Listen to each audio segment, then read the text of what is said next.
incriminé.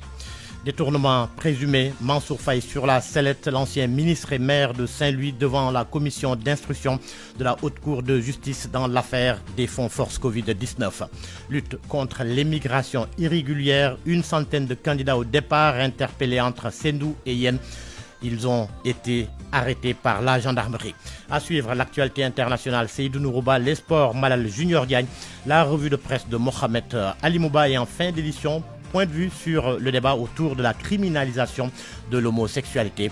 Abdoulaye Diop assure la partie technique de cette édition. Bienvenue à toutes et à tous.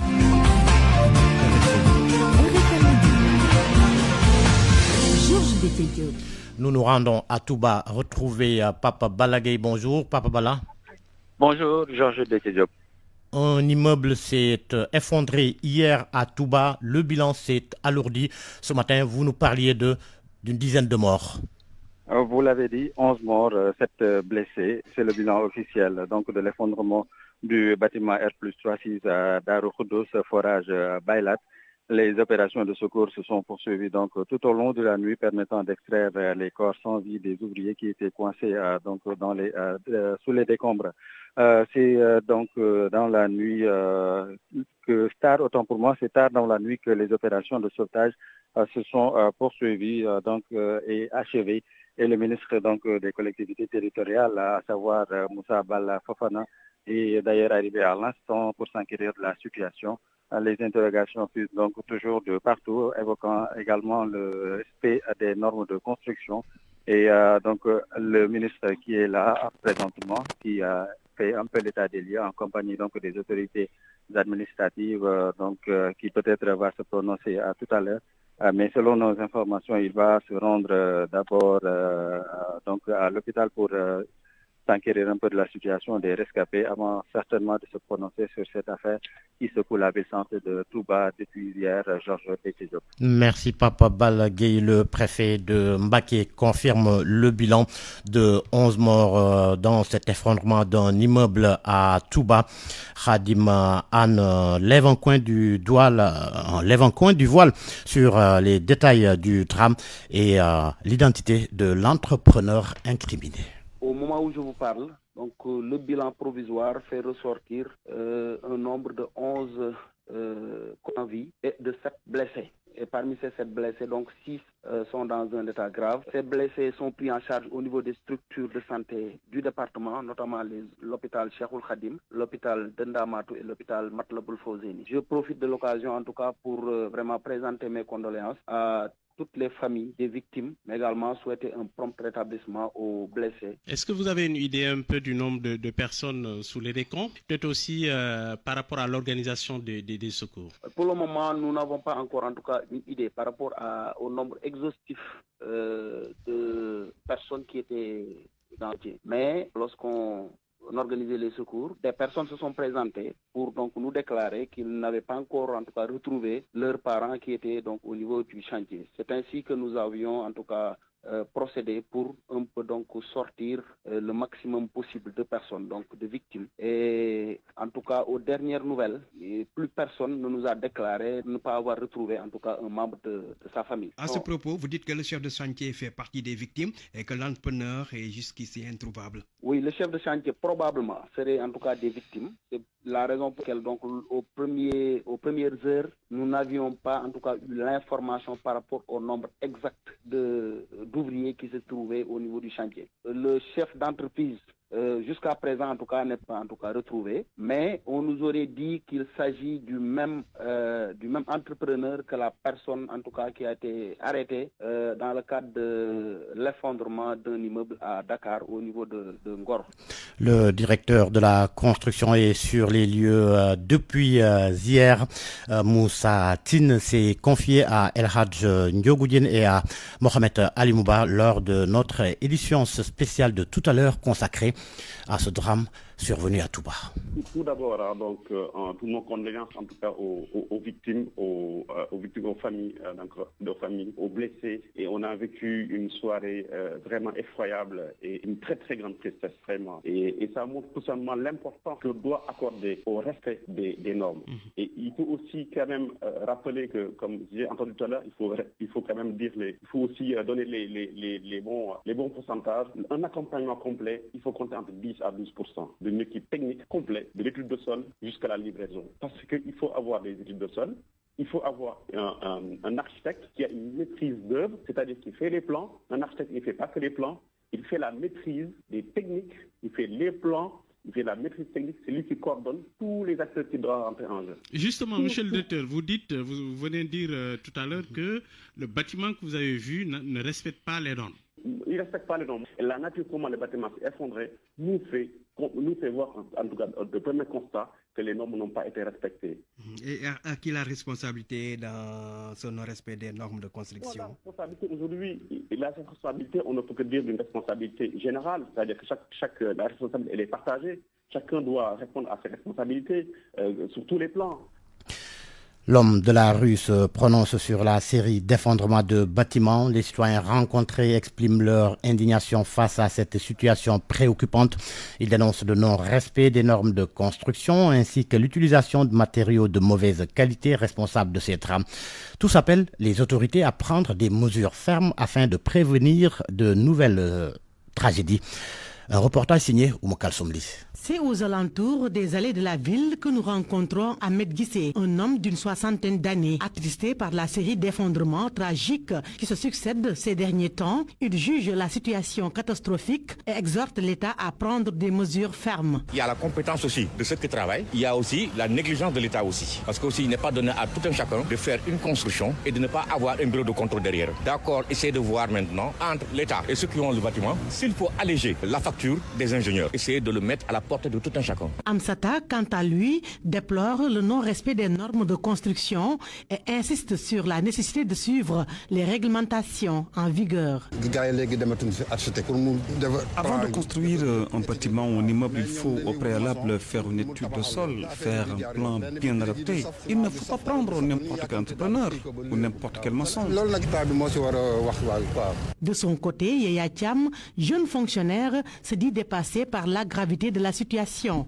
Il appelle ainsi les autorités à renforcer les contrôles dans le secteur du bâtiment pour parer à toute éventualité. Oui, pour moi, comme je l'ai dit, ce sont les architectes qui doivent venir avant que les maçons viennent faire l'étude, voir tout, inspecter tout, les matériaux, si tout est en disposition avant vraiment de commencer le travail. Le DESCOS doit venir aussi inspecter, voir si le bâtiment répond aux normes ou pas. Après l'effondrement d'un immeuble à Ngor, un autre bâtiment s'est écroulé à Touba, causant une dizaine de morts. Face à cette tragédie, les citoyens rencontrés exhortent les pouvoirs publics à prendre des dispositions strictes et à veiller à leur application afin d'éviter de nouvelles catastrophes. Oumokal Somli, dans la lutte contre l'immigration irrégulière, la gendarmerie nationale intensifie ses dispositifs de surveillance. Hier, la brigade de recherche de Kermassar a démantelé un réseau à Sendou, interpellant 75 candidats au départ, arrêtant 3 organisateurs. Elle a aussi saisi du carburant et des vivres. Ce matin, à Yen Tod, la brigade locale, appuyée par l'escadron de Diamniadio, a arrêté 26 autres migrants, dont une femme et plusieurs étrangers. Les étudiants de la faculté des lettres, arts et sciences humaines de l'université Hassan Sek de Ziguinchor ont déclenché un mouvement de protestation en réponse à la fermeture des chapiteaux. Sans solution alternative proposée, ils ont perturbé les activités pédagogiques dans toutes les autres unités de formation et de recherche. Ils préviennent que ces actions pourraient continuer si le conseil de leur UFR ne propose pas rapidement une solution. On y reviendra dans nos prochaines éditions. RFM, la radio de toute l'actualité. Mansour Faye devant la commission d'instruction de la Haute Cour de justice ce lundi. Cette comparution s'inscrit dans le cadre de la procédure judiciaire engagée suite à sa mise en accusation par l'Assemblée nationale. L'ancien ministre et maire de Saint-Louis est soupçonné de détournement présumé de plus de 2 milliards de francs CFA lors de la gestion des fonds d'aide alimentaire pendant la pandémie de Covid-19. Les accusations incluent des faits de surfacturation sur l'achat de riz destiné à l'aide alimentaire ainsi que des chefs d'inculpation tels que détournement de deniers publics, escroquerie, blanchiment de capitaux, faux et usage de faux et corruption. Justement, à ce propos, on retrouve Boubacar Dieng. Bonjour Boubacar. Bonjour Georges, bonjour à tous. Alors, est-ce que Mansour Faye est sur les lieux de sa comparution annoncée? En tout cas, jusqu'à midi 00, l'ancien ministre du Développement communautaire n'était pas encore ici au Palais de justice de Dakar. Nous avons même joint un de ses proches collaborateurs qui nous a affirmé que le ministre n'est pas encore sur place. Et nous avons aussi fait les mêmes constats. Par contre, certains de ses avocats sont sur place, de même que ses sympathisants qui avaient annoncé une mobilisation hier sur nos antennes. C'est ce que nous pouvons retenir pour le moment, Georges Diop. Et comme vous l'avez rappelé, l'ancien ministre du Développement communautaire, de l'équité sociale et territoriale est convoqué aujourd'hui donc devant la commission d'instruction de la Haute Cour de justice, et c'est concernant sa gestion des fonds qui étaient alloués à l'achat d'aide alimentaire, plus particulièrement de riz lors de la pandémie de Covid-19. Une enveloppe de 69 milliards de francs CFA avait été allouée à son ministère, et au finish, après le rapport de la Cour des comptes, ce rapport-là a révélé qu'il y avait une surfacturation de 2 milliards 74 millions donc, de francs CFA. C'est la raison pour laquelle Mansour Faye doit répondre de ces accusations aujourd'hui devant la commission d'instruction de la Haute Cour de justice pour essayer d'apporter des précisions concernant cette surfacturation que la Cour des comptes avait révélée dernièrement aussi sur des plateaux de télévision et dans la presse. Il a dit qu'il n'a rien à se reprocher. Lors de la publication du rapport donc, de la Cour des comptes, il avait qualifié ces magistrats de politiciens encagoulés, Georges. Pour le moment, c'est ce que nous pouvons retenir ici au Palais de justice de Dakar, plus précisément à la Cour d'appel, où Mansour Faye doit répondre donc devant la commission d'instruction de la Haute Cour de justice. Merci Boubacar Dieng qui suit tout cela pour nous. L'avis d'un praticien du droit sur le débat autour de l'homosexualité et sa criminalisation réclamée par certains cercles. L'avocat Djibi Diallo trouve que ce débat est non seulement insensé, mais également dangereux pour la stabilité juridique et sociale du pays.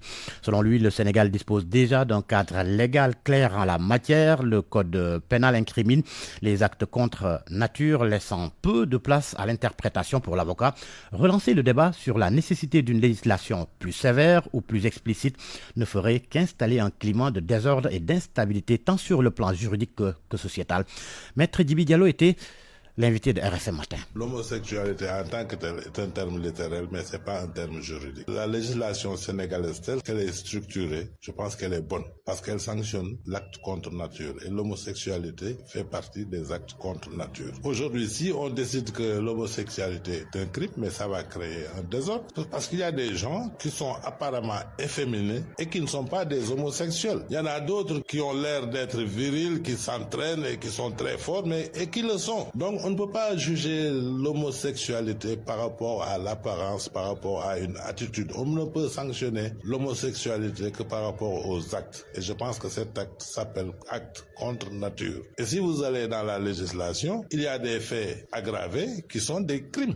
Il y a des faits moins graves qui sont considérés comme des délits. Et je pense que cette structuration, à mon avis, de notre législation, elle est bonne. Par exemple, on avait pris 2 danseurs en train de faire des actes contre nature et ils ont été jugés comme étant en train de commettre un délit. Vous comprenez? Mais il y a des actes qui sont des crimes. La pédophilie, par exemple, c'est un crime. Vous voyez? Parce que je pense que les gens ne comprennent pas ce que c'est qu'un crime. Un crime, c'est par rapport à la gravité de la sanction. Si la législation prévoit une peine allant de 5 ans à plus, c'est un crime. Donc, je pense qu'il faudrait que les gens reviennent à la raison, même s'il y a eu des promesses électorales qui ont été faites. Mais une promesse électorale, on la tient qu'à condition que ce soit possible. Et même si si vous allez voir les soufis, ceux qui ont véritablement maîtrisé le Coran, ils vous diront que même dans le Coran, l'homosexualité n'est pas sanctionnée à travers les apparences, mais c'est sanctionné à travers les actes, c'est-à-dire les actes contre nature. RFM, l'info, c'est ici. L'info, c'est ici. À Thiès, plusieurs lampadaires installés le long des avenues ont été saccagés. Les boules d'éclairage ont été vandalisées par des jeunes privant les habitants d'un éclairage public essentiel. Sur l'avenue Caen, des camions heurtent régulièrement poteaux d'éclairage, aggravant la situation. Même constat du côté des bornes d'éclairage détruites et volées par des jeunes qui les revendent ensuite sur le marché noir. Ces actes de vandalisme suscitent la colère du maire et des Thiessois déterminés à réagir. Et pour constater l'ampleur des dégâts, Cheikh Anta Diop est descendu sur le terrain où les autorités annoncent des mesures pour protéger les installations et poursuivre les auteurs. Thiès, ville lumière, est en passe de devenir Thiès, ville mal éclairée. Les lampadaires installés au niveau des grandes avenues sont aujourd'hui saccagés par des malfaiteurs. Les conducteurs de camions heurtent aussi les poteaux et démolissent les installations luminaires. Le maire de Thiès, Dr Babacar Diop, très en colère, dit être convaincu qu'il s'agit bel et bien d'un sabotage. La police nous aide, mais c'est insuffisant. Chaque jour que je fais, un poteau est agressé. Des lampadaires sont saccagés. Donc des spots sont enlevés pour être vendus dans le marché noir.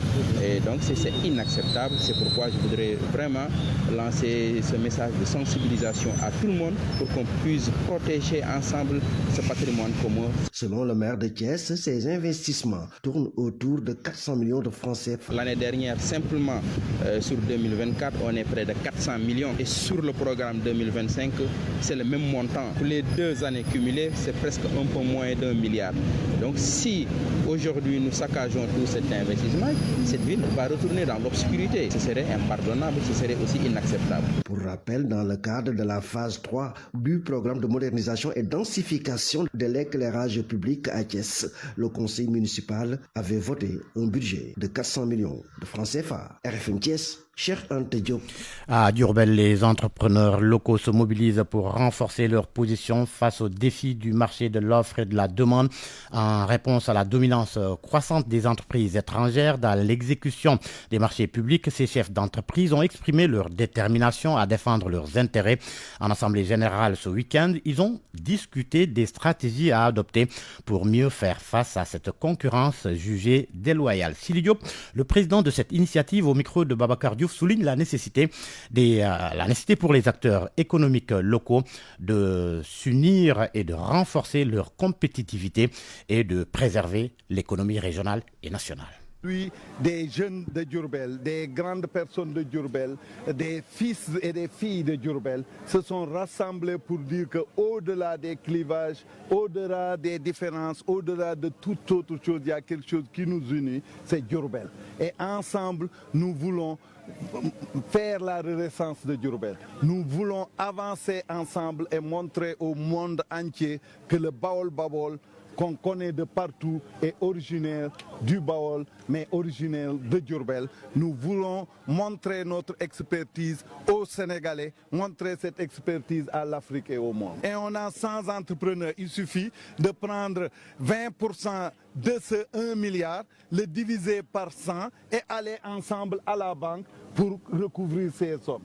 Si on a ces sommes, nous pouvons faire les infrastructures que des étrangers viennent faire pour nous au Sénégal. Nous en sommes capables. Nous avons les connaissances pour le faire, nous avons l'expertise pour le faire et nous avons le génie Baol Baol pour le faire.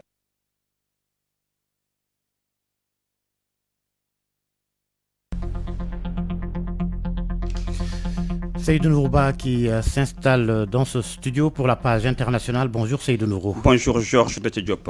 En République démocratique du Congo, Joseph Kabila est arrivé à Goma. L'ancien président congolais avait réaffirmé son intention de se rendre dans la capitale du Nord Kivu, localité sous le contrôle des rebelles et de leurs alliés rwandais. Koumba Sandiane Faye. Ce sont les rebelles du M23 qui ont annoncé dans la nuit de dimanche à lundi l'arrivée de Joseph Kabila à Goma. L'ancien président de la RDC est arrivé dans la ville de Goma, a écrit sur X Laurence Kanuka, porte-parole du M23, dont l'alliance Fleuve Congo est la vitrine politique. L'annonce a été également faite par Willy Ngoma, porte-parole militaire du M23. C'est lors de sa première adresse à la nation depuis 2019, vendredi soir, que Joseph Kabila s'en est violemment pris à la gouvernance de son successeur à la tête du pays. Il a aussi réaffirmé sa volonté de se rendre dans la capitale provinciale du Nord Kivu, tombée sous le contrôle des rebelles et de leur soutien rwandais en janvier dernier. La veille, les sénateurs congolais avaient voté en faveur de la levée de son immunité, ce qui avait ouvert la voie à des poursuites devant la haute cour militaire. Kinshasa accuse depuis de longs mois l'ancien président d'être complice des rebelles de l'AFC M23. Mi-avril déjà, la rumeur d'une arrivée de Joseph Kabila alimentée par son entourage s'était propagée et avait été reprise par certains médias. Les autorités congolaises en avaient pris le prétexte pour suspendre sa formation politique, le Parti du Peuple pour la Reconstruction et la Démocratie, PPRD. Et puis, comme au Sandian, la RDC qui fait face à une crise alimentaire sans précédent, près de 28 millions de personnes y vivent dans une insécurité alimentaire aiguë. Chiffre jamais atteint auparavant et qui continue de grimper. Ces 3 derniers mois, il faut rappeler que plus de 2 millions de personnes ont basculé dans la faim, alerte le directeur régional du PAM, le programme alimentaire, le programme alimentaire mondial. Et puis dans les provinces touchées par le conflit, les chiffres ils sont devenus très alarmants. 10 millions de personnes sont en insécurité alimentaire aiguë, rien que dans les 4 provinces de l'Est de la RDC. Les ménages ne mangent presque plus à leur faim et sont obligés de réduire la taille et le nombre de leurs repas et de se priver des aliments les plus nutritifs. En France, le parquet national antiterroriste a fait appel le 23 mai dernier d'une ordonnance motivant le refus de mettre en examen Agathe Habyarimana, veuve de l'ancien président rwandais Hutu assassiné dans le génocide des Tutsis en 1994, placé depuis 2016 sous le statut intermédiaire de témoin assisté dans cette enquête ouverte en 2008. Agathe Habyarimana, 82 ans, échappe donc à ce stade en procès. Le 16 mai dernier, les juges d'instruction avaient rendu une ordonnance de refus d'acte estimant qu'il n'existe pas à ce stade d'indices graves et concordants contre Agathe Habyarimana, qu'elle ait pu donc être complice d'actes de génocide et qui ont pu participer à une attente en vue de commettre le génocide de Georges. Au moins 52 morts à Gaza. C'était hier par des bombardements israéliens sur la bande de Gaza, selon la défense civile palestinienne. 33 sont mortes dans une école abritant des déplacés où l'armée israélienne dit avoir visé des terroristes. La justice ivoirienne a rendu son verdict le 22 mai dernier dans l'affaire opposant Dame Valérie Yapo au président du Parti démocratique de Côte d'Ivoire, le PDCI, Tidjane Thiam. Est-ce donc la fin de ce feuilleton judiciaire qui aura occupé la scène politique ivoirienne depuis 3 semaines? À quelques 5 mois de cette présidentielle, Tidjane Thiam, reconnu ivoirien maintenu président du PDCI, ne peut être candidat à cette présidentielle, puisque radié de la liste électorale, nous dit Gobia Yabi. Valérie Yapo, déboutée par la justice de toutes ses prétentions ainsi énumérées. Illégalité et illégitimité du Thiam à la tête du PDCI, sa suspension de ses fonctions, celle des organes décisionnaires mis en place sous son autorité et la mise du parti sous administration provisoire. En effet, la grande manœuvre politique du vieux parti a vidé la plainte de Dame Valérie Yapo de sa substance et coupé l'herbe sous les pieds du tribunal, étant entendu que le débat sur la nationalité ivoirienne de Tidjane Thiam à son élection en décembre 2023 a été épuisé le 19 mars 2025 à sa renonciation à la nationalité française. Dans l'attente donc du délibéré du procès du 15 mai, la pirouette a consisté en la démission de Thiam de la présidence du parti le 11 mai 2025 pour être régulièrement réélu comme ivoirien le 14 mai 2025. La plaignante a donc essuyé une défaite judiciaire, surtout que la justice ne lui a accordé aucune indemnité pour laver son honneur comme elle avait demandé. Elle bénéficie néanmoins d'un lot de consolation, notamment l'annulation de sa décision de radiation direction du PDCI qui n'existait plus depuis sa réintégration fin mars 2025. Cette victoire à la Pyrrhus a conduit le PDCI à boycotter le 22 mai dernier à Abidjan la cérémonie de remise du prix Félix Houphouët-Boigny pour la recherche de la paix, placé sous le parrainage de l'UNESCO à cause du nœud gordien, la radiation par décision de justice le 22 avril 2025 de son président de la liste électorale. Ainsi, Tidiane Thiam, reconnu ivoirien et maintenu à la tête du parti, ne peut participer à la présidentielle du 25 octobre prochain. En exil volontaire en Europe, conduit-il des actions diplomatiques pour renverser la vapeur. Gobia Iyabi à Abidjan, c'est de nouveau l'on sera en France où Emmanuel Macron dément avoir été giflé par sa femme. C'est cela, Georges. Hier à Hanoï, au Vietnam, des images tournées et qui montrent Brigitte Macron porter vivement une main à son visage. Emmanuel Macron assure qu'il a simplement présenté avec son épouse, comme ils le font assez souvent. Depuis année donc, ce lundi, le président de la République française donc a réagi aux images tournées par Associated Press, donc tourné hier lors de son arrivée au Vietnam à l'aéroport d'Hanoï, alors que la porte de l'avion s'ouvrait. On y voyait le bras de Brigitte Macron porter vivement une main au visage de son époux. Georges, c'est la fin de cette page internationale. Merci Seydou Norouba. Parole aux auditeurs. L'actualité, qu'en pensez-vous? Moi, je pense que vous devez. Réagissez dans nos éditions d'information sur l'actualité. Bonjour. Du lundi au vendredi, vous avez la parole sur RFM. Avec nos deux intervenants, Mamak Targué de l'ONG Diambra et Denis Ndour de la LSDH, la Ligue sénégalaise des droits humains, nous allons parler du débat autour de la criminalisation de l'homosexualité. RFM Sport.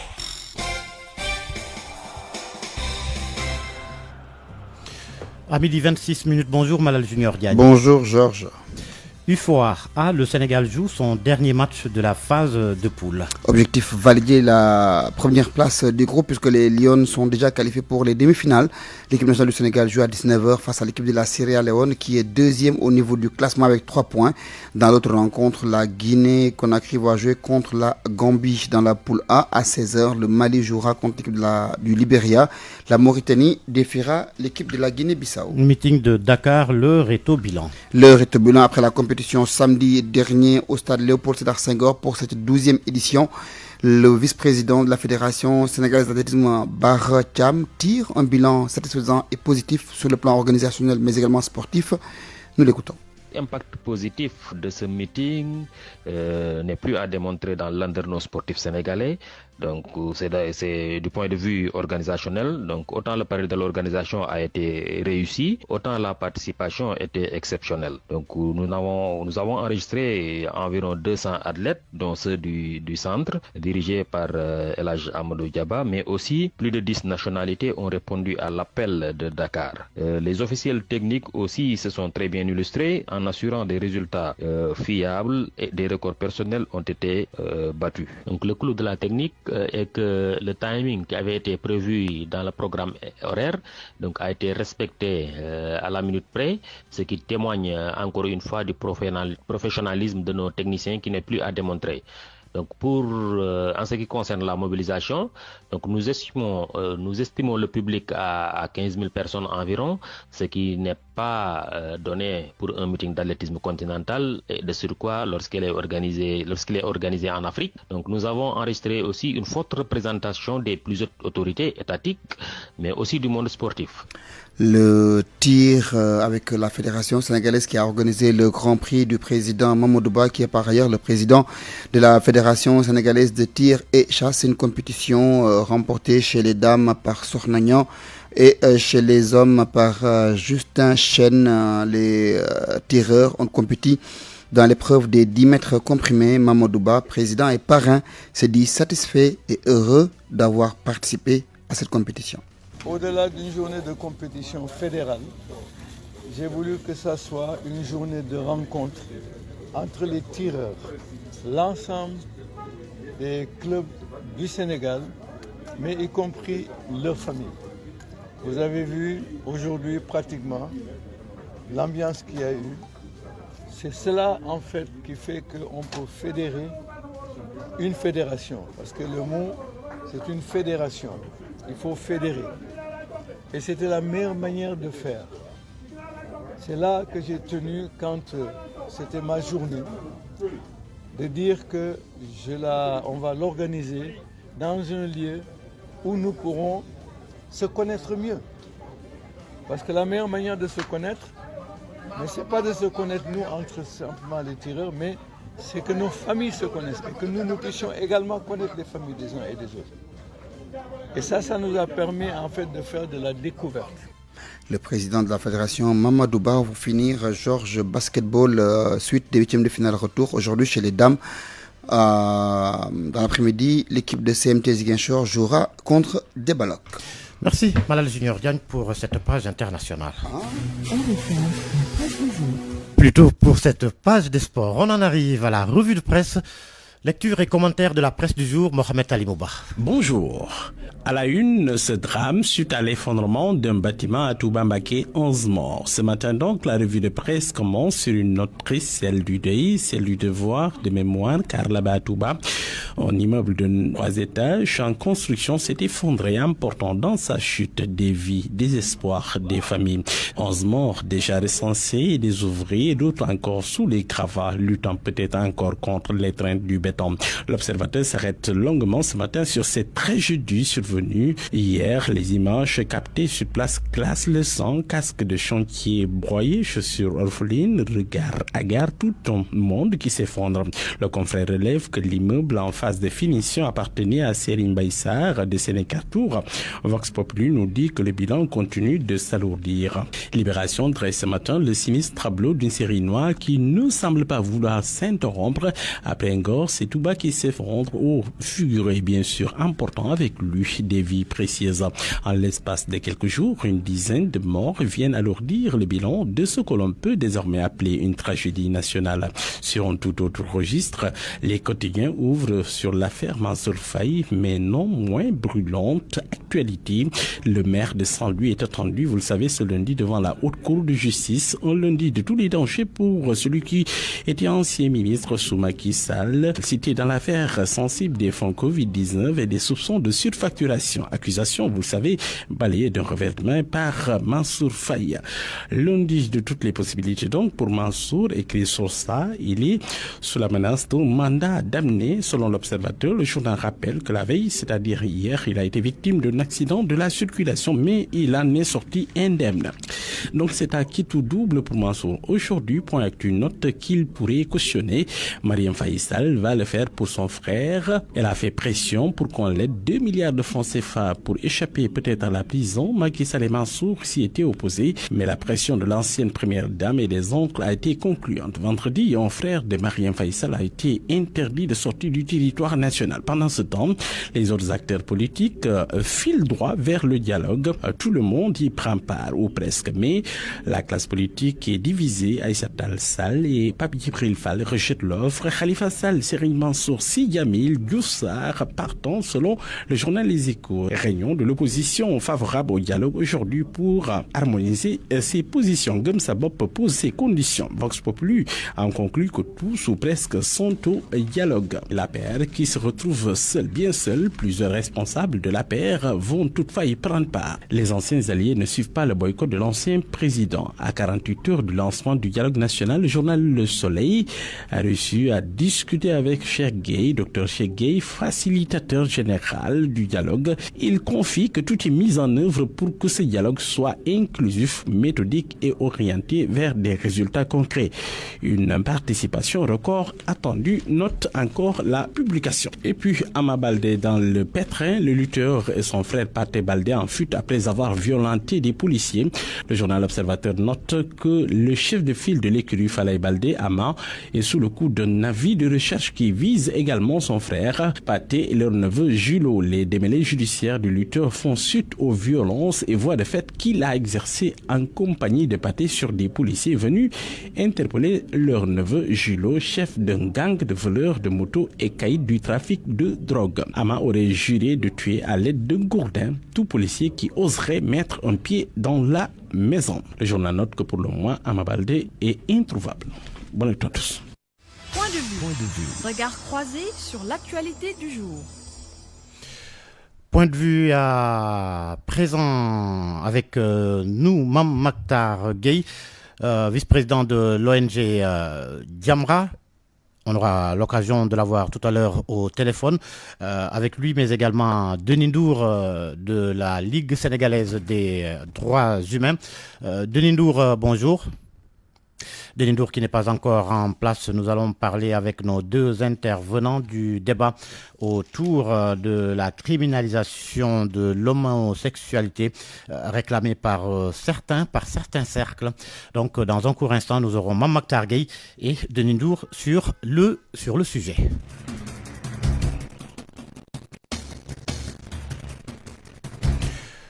À 12h35, bonjour Mame Mactar Gueye. Oui, bonjour Georges, bonjour à tous les auditeurs et téléspectateurs du groupe Futur Média. En attendant notre deuxième intervenant, le vice-président de la Ligue sénégalaise des droits humains, Denis Ndour, nous allons démarrer avec vous, Mame Mactar Gueye. Le sujet du jour, la criminalisation de l'homosexualité. Vous faites partie de ceux-là qui réclament une criminalisation de l'homosexualité. Vous aviez d'ailleurs organisé une marche vendredi dernier en réponse à cette marche et à ce débat. Le porte-parole du gouvernement a réagi sur la RTS, la télévision nationale, évoquant même cette rencontre entre les députés de PASTEF et le collectif Andesam Dikoyi. Est-ce que cette réponse du porte-parole du gouvernement vous satisfait, déclarant même que le groupe parlementaire PASTEF va porter la proposition de loi? Bon, d'abord, pour lever tout équivoque, je voudrais préciser que cette démarche visant à obtenir une augmentation des sanctions pénales, précisément la criminalisation contre cette abomination qui est l'homosexualité, n'a nullement pour objectif de diaboliser qui que ce soit, de stigmatiser qui que ce soit, ou de déclencher une quelconque chasse aux sorcières. Parce que ceux qui sont perdus dans la pratique de ce fléau-là, ce sont nos frères et sœurs qui sont égarés. Et nous aimerions bien qu'ils changent. Mais en attendant, puisque ce fléau commence à prendre des proportions inquiétantes, et nous sommes obligés de faire face. Parce qu'il y a peut-être 15 ans, 20 ans en arrière, les homosexuels, on n'en entendait même pas parler.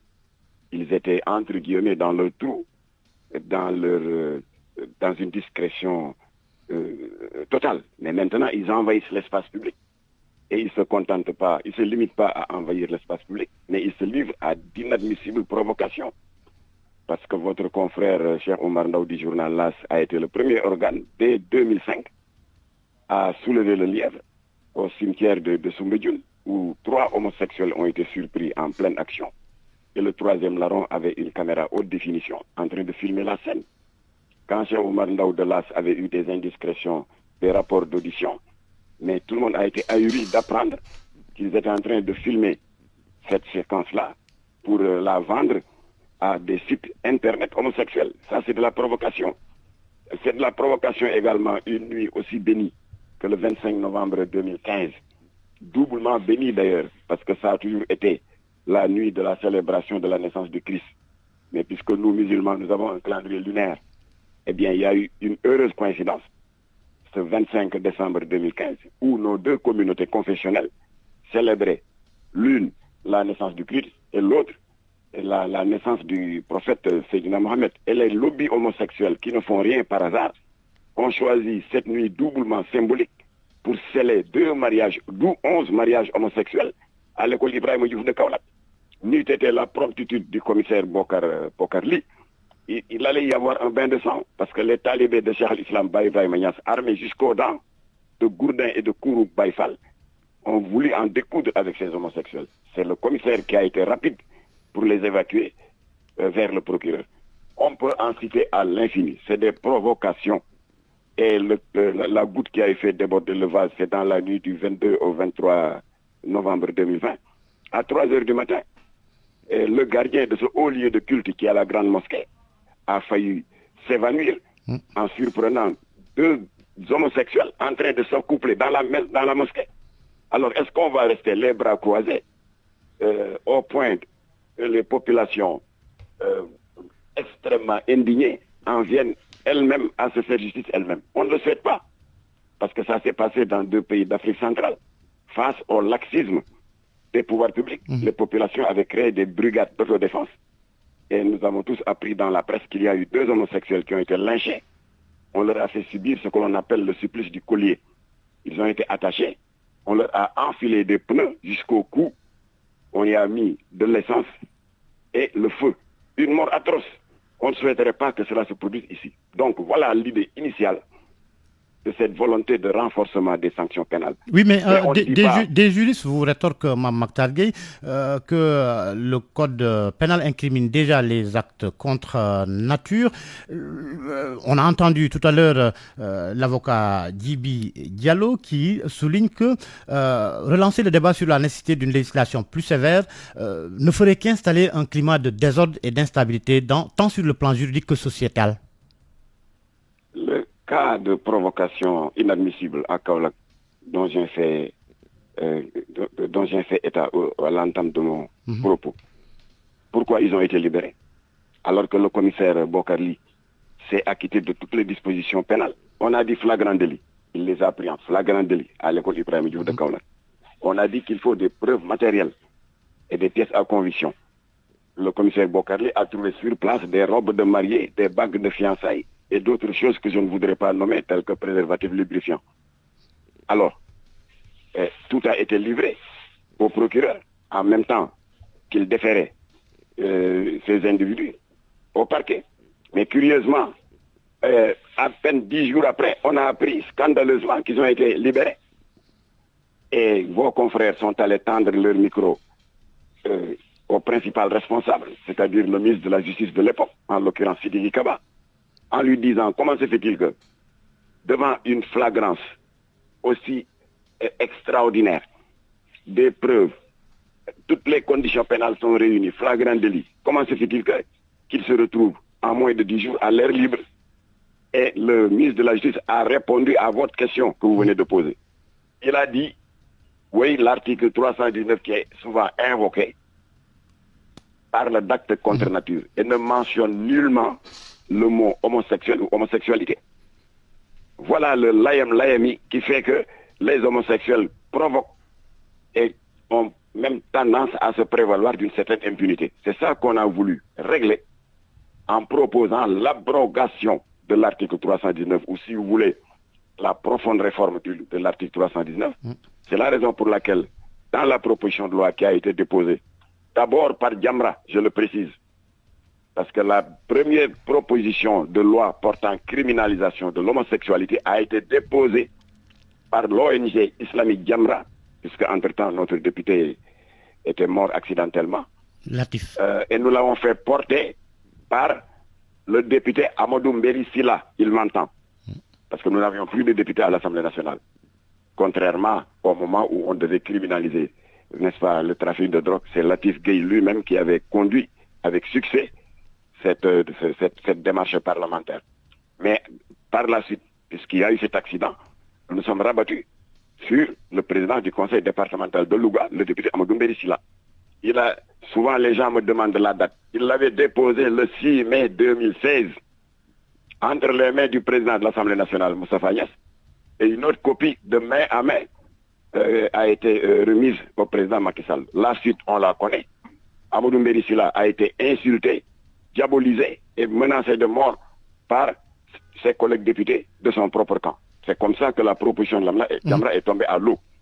Mais nous avions pris soin de spécifier carrément les infractions commises pour éviter que l'on se cache sous ce concept flou d'actes contre nature. Je reviens à vous dans un instant. Makhtar Gueye Denis Ndour de la Ligue sénégalaise des droits humains nous a rejoint. Alors, Denis, votre organisation défend les droits humains alors que le débat sur la criminalisation de l'homosexualité fait rage au Sénégal. Vous, quelle est votre position sur ce débat relatif à la criminalisation de l'homosexualité, qui a été une promesse des nouvelles autorités qui, récemment, vendredi dernier, par la voix du porte-parole du gouvernement, sont revenus là-dessus pour dire que leurs députés vont porter cette proposition de loi de Ande Sam Djikoyi. Alors moi, ce que je vais dire tout d'abord, je salue Makhtar Gueye pour dire tout simplement que la réponse n'est pas une question simple, c'est-à-dire dites oui ou non si vous criminalisez ou pas. La question elle est ouverte. Pourquoi elle est ouverte? Parce que c'est une question qui a une connotation sociale, psychologique et, si vous voulez, sociologique.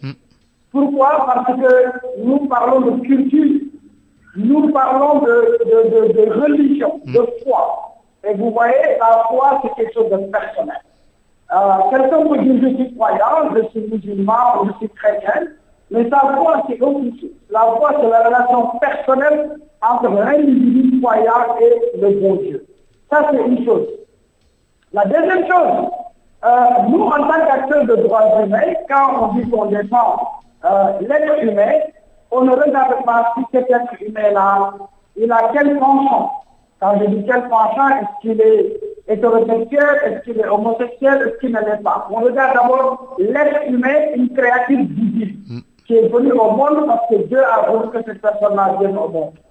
Maintenant, on regarde dans les différentes législations, que ce soit au Sénégal, en Afrique et dans le monde, chaque société, chaque pays a sa spécificité en tenant compte et de la foi, en tenant compte également de la culture. Notre culture ici au Sénégal, on a toujours banni, en tout cas, l'homosexualité dans sa globalité, c'est-à-dire pour nous, le fait de l'exhiber en matière de, comme dit la loi, acte contre nature, mais nous savons tous que parmi, dans la vie sociétale, on a toujours vu, bien avant la République, des gens qui se réclamaient, en tout cas de ce côté-là, et qui étaient dans les cérémonies de baptême ou de mariage, et ça ne choque personne, ça ne scandalise personne. Maintenant, est-ce que cette forme-là a changé? Et c'est ce qui fait que maintenant ça choque maintenant les individus, ou qu'on puisse dire on va criminaliser. Pour moi, c'est une analyse profonde qu'il faudra faire, non seulement de façon superficielle, en se focalisant sur le droit, mais que l'on fasse une éthique beaucoup plus approfondie. Aujourd'hui, les nouvelles autorités, il faut s'engager pour dire qu'il y a une promesse électorale qu'il faut respecter. D'accord? Mais même s'ils avaient respecté une promesse électorale, l'émanation d'une loi, c'est d'abord l'esprit de la loi. Quel est l'objectif qui est recherché dans tout ça? Pour moi, il faut d'abord éduquer nos enfants. Et éduquer les enfants, c'est justement les sensibiliser, les conscientiser que une criminalisation de l'homosexualité vous dérangerait-elle, vous, organisme de défense des droits humains? Non, c'est pas que ça nous dérangerait. La criminalisation émanera de la population. Puisque l'organisation en tant que telle ne peut s'opposer à une émanation de la population. C'est la population qui décide, c'est ça l'esprit de la loi. Une loi qui est acceptée par les populations, c'est qu'en amont, on a compris l'esprit de la loi. C'est pourquoi je parle d'éducation. Parce que quand on éduque, ça veut dire que si on a peur, on criminalise parce qu'on a peur de certains écarts, de certains comportements qui vont pervertir, si vous voulez, certaines valeurs morales que nous avons aussi, religieuses. Et donc, je pense qu'il faudra mettre l'accent sur l'éducation. La preuve, à chaque fois qu'on parle de criminalisation, le plus souvent, on a l'effet contraire de ce que l'on cherche, puisque regardez les cas de viol aujourd'hui, on a criminalisé le viol, on a criminalisé également le vol de détail, mais pour autant, on voit ce que ça donne. Donc, pour moi, c'est d'abord l'éducation. Voulez-vous dire qu'une criminalisation n'anéantit pas le phénomène de l'homosexualité? C'est ça. Pour moi, c'est pas le fait de criminaliser qui règle vraiment le problème. Bien, je reviens à vous. Fondamentalement, c'est l'éducation. Je reviens à vous, Denis Ndour, le temps de donner la parole à Mang Matar Gueye pour quelques petites secondes. Mang Matar, accepteriez-vous de co-construire un espace de dialogue interassociatif, en tous les cas, pour trouver une solution sénégalaise à ce débat? Oui, je voudrais d'abord rendre la politesse à mon frère Denis Ndour, que j'ai toujours apprécié. n'est-ce pas, dans son travail de droit de l'homiste. Parce que, comme tout le monde le sait, il est dans son rôle. Donc, ce qui les intéresse, ce n'est pas la couleur de la peau, l'orientation sexuelle, l'appartenance religieuse ou ethnique des individus. Ce qui les intéresse, c'est l'être humain qui mérite d'être défendu. Et je salue la noblesse de cette posture. Alors, je disais donc, en raison de cet article 319 qui prête à confusion, parce que le ministre Sidiki Kaba l'a dit, il n'y a pas le mot homosexuel ou le terme homosexualité. On parle d'acte contre nature. Et c'est ainsi que systématiquement, toutes les provocations des homosexuels sont tombées à l'eau. Il n'y a pas eu de sanctions. Je vous ai cité quelques cas tout à l'heure. Le cimetière de Soumbédioune, le Maouloud, la Grande Mosquée, etc. Alors maintenant, le danger, c'est qu'à force de laisser cette situation perdurer, les populations qui sont foncièrement contre et catégoriquement contre ce fléau pourraient être amenées à se faire justice elles-mêmes. Voulez-vous dire que même si l'on ne criminalise pas, qu'on inscrive le terme homosexualité dans cet article que vous évoquez? Oui, je termine par ça. Alors maintenant, l'initiative qui a été prise aurait dû normalement être prise par l'État. Parce que les homosexuels sont devenus des sources de troubles à l'ordre public. Ils ne faisaient pas ce que je viens de vous énumérer là, il y a 20 ans. Mais maintenant, ils envahissent l'espace public et ils provoquent. C'est pas normal. Alors donc, c'est pour cela que l'article 319 qui est flou a été remanié dans la première mouture de la première proposition de loi déposée par Jamra le 6 mai 2016. Maintenant, ce n'est plus l'article 319 condamne les actes contre nature. C'est flou. Maintenant, on a cité nommément les infractions visées. L'article 319 condamne l'homosexualité, le lesbianisme, la zoophilie, donc les homosexuels qui s'accouplent avec des animaux. Votre confrère, Cheikh Omar, Cheikh Mbake Guissé, a fait la une de Libération il y a 10 jours. Un homosexuel qu'on a pris aux parcelles en train de s'accoupler avec un mouton. Et condamne également la nécrophilie. Les homosexuels qui vont dans les morgues pour s'accoupler avec des défunts. Merci. Voilà, maintenant c'est clair. Alors maintenant, la suite de notre proposition de loi, je viens de vous en faire état. C'est la raison pour laquelle, lorsque Andessa Modikoy est né 2 ans plus tard, en 2018, c'est Cheikh Oumar Diagne qui a eu une idée pertinente. Il a dit, puisque nous voulons revenir à la charge, au lieu de nous mettre à réécrire le texte, pourquoi ne pas avoir comme point de départ le texte initial de Jamra de 2016 et le mettre à jour? Merci. Il m'a appelé, je lui ai dit, il n'y a pas de problème. Merci. Donc je leur ai envoyé cette mouture. Ils se sont entourés d'éminents juristes et de parlementaires, dont Mamadou Lamine Diallo Tekki, Mamadou Diop Decroix, Cheikh Bamba Dièye, Mansour Sy Djamil, et même des députés de Benno Bokk Yakaar ont fait défection à leur camp pour venir nous rejoindre. Merci Mamata Gueye, on est rattrapé par le temps, on est à 12h53, terminé très vite avec Denis Ndour. Denis, le droit à la non-discrimination est inscrit dans la Constitution, mais l'homosexualité demeure une infraction à travers les actes contre nature. Que proposent concrètement des organisations comme le vôtre? Moi, je reviens toujours à la charge de l'éducation. Vous voyez, parce que tout ce qu'on veut bannir dans notre société, qui ne répond pas à nos valeurs, qui ne répond pas également à notre foi en tant que croyant, que l'on soit musulman ou chrétien, moi je pense qu'il faut mettre l'accent sur l'éducation. Aujourd'hui, on est envahi par ce qu'on veut de l'Occident. Et par quel moyen? Souvent c'est à travers les réseaux sociaux, c'est à travers la télévision. Et je pense que c'est là où nous, on doit se présenter sur l'éducation, pour banaliser justement ce que les autres considèrent comme quelque chose de normal ailleurs. Donc je pense que nous avons des leviers à retenir et ne pas seulement se focaliser sur l'aspect répression à travers des lois. Et parce que les lois aussi, c'est d'abord, on fait les lois pour les autres. Et donc les lois ne doivent pas être juste fabriquées comme telles, mais ça doit être l'émanation, l'aspiration, voilà, des populations. Maintenant, les députés qui sont là, ils ne sont pas là-bas pour eux-mêmes, ils ne sont pas là-bas pour eux-mêmes, ils sont là pour les populations. S'ils écoutent les populations et que l'esprit de ce qu'ils veulent donner comme loi reflète, nous on n'a aucune contrainte en disant que voilà, nous sommes forts, nous sommes pour que la loi, dans son esprit, soit l'émanation de la société. Et pour cela, il faut vraiment une concertation assez large où on prend cet aspect psychologique, cet aspect éducation, cet aspect sociologique pour que ce soit quelque chose qui soit plus correct. Merci Denis Ndour, vice-président de la LSDH, la Ligue sénégalaise des droits humains. Merci également à Martar Gueye, vice-président de l'ONG islamique Diamra. C'était Point de vue et c'est la fin de ce grand journal. Merci à Abdoulaye Diop qui a assuré la partie technique. Merci à Aombay, chef d'édition. Merci à vous également de nous avoir suivis. Bon après-midi à toutes et à tous. À 13h, le grand journal en Wolof, El Hadj Ndiogou Diène.